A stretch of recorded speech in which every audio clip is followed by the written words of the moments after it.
Coursier Eric, Digitlife Magazine, bonjour à tous. Je viens vous présenter aujourd'hui en fait une bidouille que Thierry m'a envoyée, un Américain en fait a partagé sur son site la possibilité de faire reconnaître les convertisseurs version 1 des Fuji X100 sur le Fuji X100F.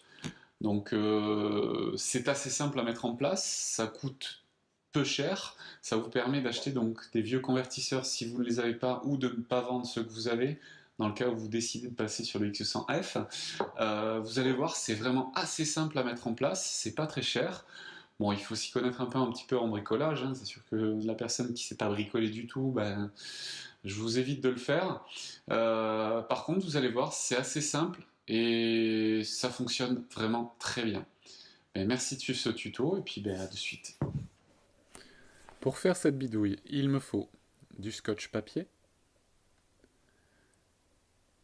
une paire de ciseaux, un crayon à papier, un feutre noir, une pince épilée professionnelle en métal, les fameux aimants,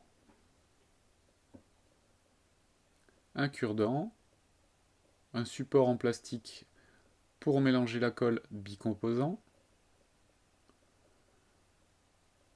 le Fuji X100F avec le ou les convertisseurs dans mon cas.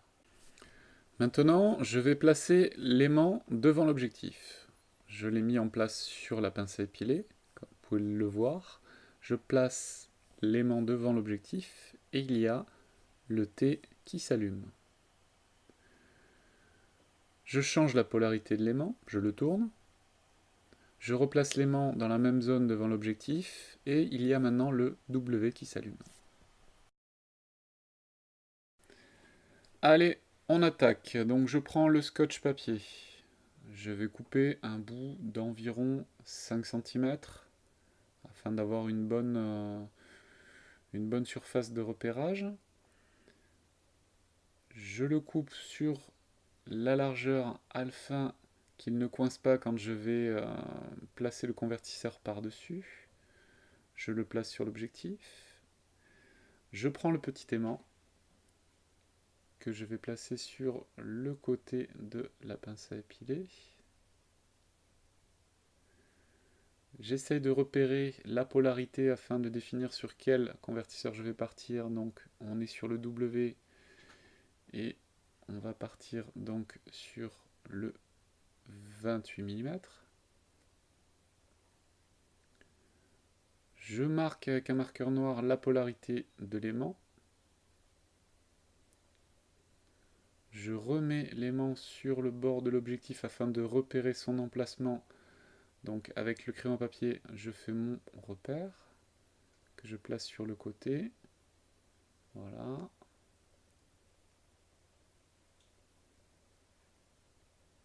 Je place le scotch sur le convertisseur. Je commence le collage à partir du Made in Japan. Et je le colle sur la périphérie. Avec la chute, bien sûr.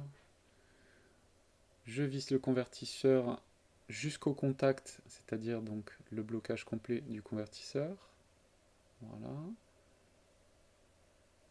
Je reprends le repérage fait sur l'objectif et je le reporte sur le convertisseur. Je mélange ma colle bicomposant afin de procéder au collage de l'aimant vu que j'ai pu repérer maintenant sur le convertisseur. Je mélange.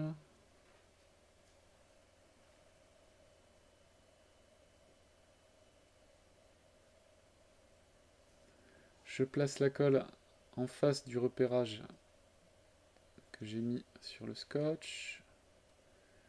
Je prends le petit aimant sans me tromper de côté, donc la face noire vers moi.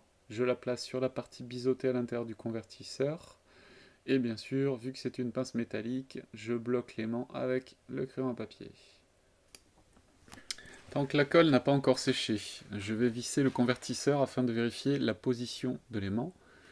Donc je visse le convertisseur jusqu'au contact et le W s'allume.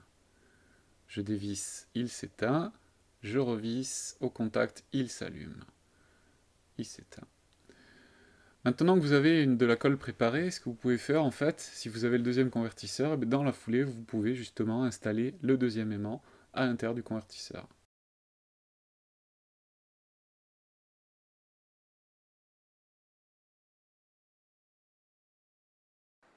Donc le tuto est enfin terminé, comme vous avez pu le constater, c'est pas très long, ça m'a pris moins de 10 minutes pour faire les deux convertisseurs. Bien être précis sur le repérage lorsque vous mettez le scotch sur la périphérie. Et le collage prend environ 3 minutes. Donc je sais que la colle que j'ai utilisée dans cette vidéo en fait est une colle spécifique pour le verre. L'aimant colle, il n'y a pas de raison que ça bouge, hein. Il a été mis en place, ça ne bougera pas. Le gros avantage de ce tuto, en fait, c'est de pouvoir rendre les convertisseurs version 1 compatibles à 100% avec le X100F. Mais la compatibilité, c'est juste la reconnaissance automatique du convertisseur que vous allez mettre en place. Donc c'est vrai que c'est un gain d'argent très important, hein, puisque moi, les deux convertisseurs, je les ai achetés 130 € pièce sur le Bon Coin. Comme je vous ai expliqué en début de vidéo, il n'y a aucune différence sur la qualité d'image, hein. La qualité optique n'a pas changé, c'est juste une reconnaissance automatique du convertisseur sur le Fuji X100F. J'espère juste que ce tuto a été clair pour vous. J'ai essayé de faire rapide pour pas justement avoir trop de blanc ou autre.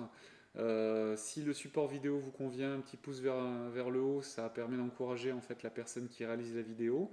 Je vous remercie d'avoir suivi ce tuto et je vous souhaite une bonne journée, passez de bonnes fêtes et à très vite. Merci.